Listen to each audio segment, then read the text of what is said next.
Hello friends, welcome back to Z square classes. रखे आपको सबसे आगे। दोस्तों, अपने ही चैनल के एक सब्सक्राइबर हैं वैभव गुप्ता जी। दोस्तों, इन्होंने मुझसे एक बात पूछी है कि सर, एक यूट्यूब चैनल वाला कोई कह रहा है कि इलाहाबाद हाईकोर्ट आरओ की सीटें बिकी हुई हैं और इसी वजह से कट ऑफ इतनी हाई गई है। क्या ये बात सच है? दोस्तों, जिस भी यूट्यूब चैनल वाले ने ये कहा है उसकी मुझे तो कोई जानकारी है नहीं कि किसने ये बात कही है, और ना ही वैभव जी ने मुझे उस यूट्यूब चैनल वाले के बारे में कुछ बताया है। ठीक है, और यदि मुझे उस यूट्यूब चैनल वाले के बारे में पता होता तब भी मैं आप लोगों को उस यूट्यूब चैनल के बारे में कुछ नहीं बताता और उसका नाम भी नहीं बताता, क्योंकि हम लोग एक ही प्लेटफॉर्म पर काम कर रहे हैं। तो इस वजह से हम सभी आपस में भाई भाई हैं। दोस्तों, सभी यूट्यूब चैनल वाले अपनी अपनी बेस्ट नॉलेज को रिप्रेजेंट करते हुए ही वीडियो अपलोड करते हैं और सभी यूट्यूबर्स ही अपने आप में बेहतरीन हैं। बस जो इम्पोर्टेंट फैक्टर है वो ये है कि आपको किस यूट्यूबर की बातें समझ आ रही हैं। और एक बात, आप हमेशा अपने बुद्धि विवेक का थोड़ा सा इस्तेमाल ज़रूर करें और किसी की बात को सच मानने से पहले थोड़ा उसकी परख कर लें कि वो कितनी सच है और कितनी झूठ। फिर वो बात कहने वाला भले ही आपके घर का हो या फिर बाहर का। ठीक है, तो दोस्तों, आगे बढ़ने से पहले आपसे एक छोटी सी रिक्वेस्ट है कि इस वीडियो को अभी से लाइक कर दीजिए और यदि आप हमारे चैनल पर नए हैं तो सब्सक्राइब करके बेल आइकन जरूर प्रेस करें इसी तरह के यूज़फुल वीडियोस की अपडेट सबसे पहले पाने के लिए। तो चलिए दोस्तों, देर न करते हुए शुरू करते हैं अपना वीडियो।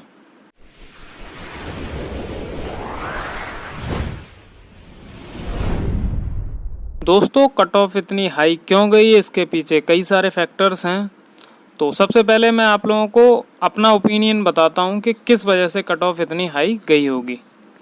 तो दोस्तों, अगर आप लोगों को ध्यान हो कि पिछले वर्ष जो इलाहाबाद हाईकोर्ट एआरओ का पेपर हुआ था उसमें अभी प्री की कट ऑफ बहुत ज़्यादा हाई गई थी और लगभग 160 के आसपास वाले कैंडिडेट्स ही सिलेक्ट हुए थे उसमें भी।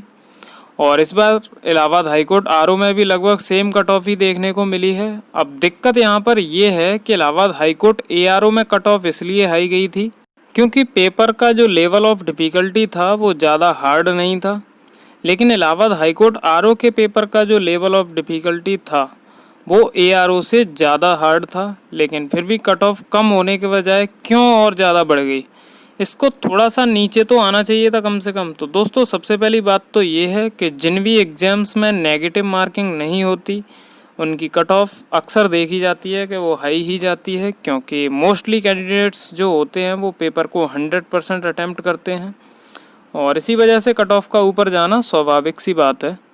दूसरी बात यह है कि पेपर का जो लेवल ऑफ डिफ़िकल्टी एआरओ से ज़्यादा था फिर भी कट ऑफ उसके बराबर में कैसे पहुंच गई, जबकि एआरओ के कंपैरिजन में आरओ का पेपर बहुत ज़्यादा हार्ड था और उम्मीद थी कि आरओ की कट ऑफ अराउंड 150 के आसपास रहेगी, लेकिन ऐसा नहीं हुआ। और ऐसा क्यों नहीं हुआ, इसके पीछे एक छोटा सा रीज़न है।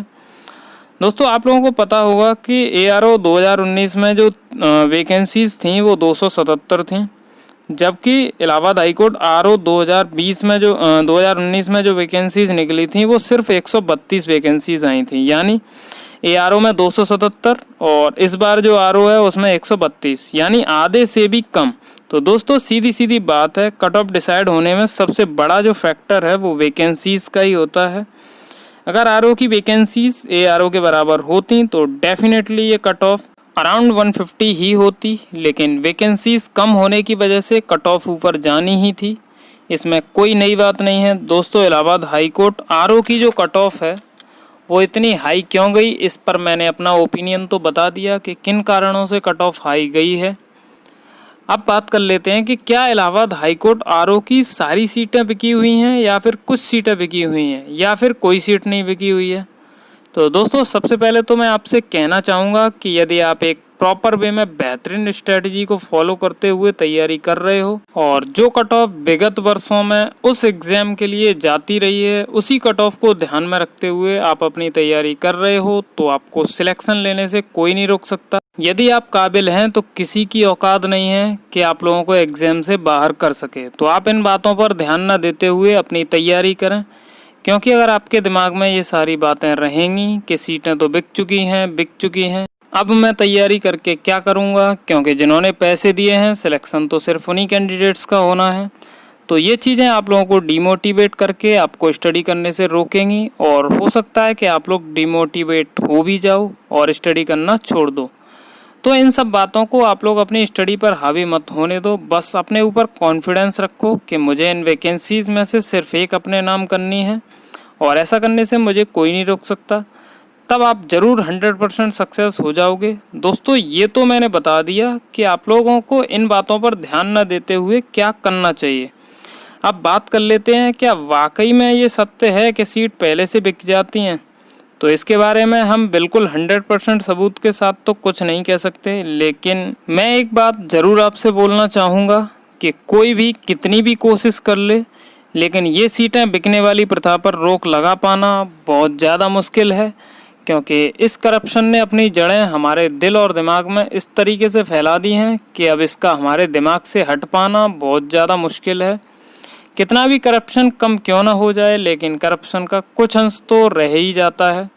तो दोस्तों ये बात सच है कि किसी भी विभाग को ले लीजिए, कुछ ना कुछ सीटें हर विभाग में पहले ही से बिक जाती हैं और यही हमारे इलाहाबाद हाई कोर्ट के साथ भी है। तो दोस्तों इलाहाबाद हाई कोर्ट आरओ की सीटें बिक चुकी हैं, ये बात बिल्कुल सच हो सकती है, लेकिन इन सीटों की संख्या बहुत कम अनुपात में होगी। ऐसा नहीं है कि 100 वैकेंसी निकली हैं तो उसमें से 30-40 सीटें बेच जाएं।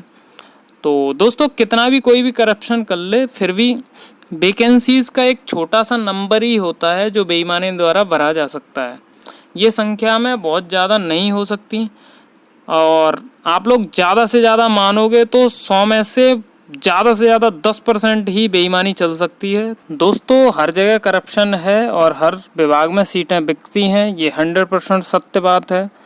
दोस्तों जैसा कि आप लोगों को पता भी होगा कि मैं अभी Allahabad high court group C clerk की पोस्ट पर कार्यरत हूँ। जब मेरी ज्वाइनिंग हुई थी तब मुझे ज्वाइनिंग लेने आए कई कैंडिडेट्स पर शक हुआ था और मुझे लगा था कि इन कैंडिडेट्स ने कैसे इस एग्ज़ाम को क्वालिफाई कर लिया होगा, और मुझे 100% यकीन है कि कम से कम 2 कैंडिडेट्स तो हम लोगों में से ही ऐसे थे जो फर्जी थे। अब आप लोग कहोगे कि क्या उन्होंने बताया था क्या, तो आपको कैसे पता चला कि वो फर्जी थे? तो दोस्तों आप लोगों को बता दूं कि जो इस एग्ज़ाम को मेहनत से और लगन से क्वालिफाई करके आया होगा, उसका टैलेंट है उसकी बातों से छलकता है, और जो फर्जी होगा उसकी बातों से पता चल जाता है कि हाँ ये फर्जी है।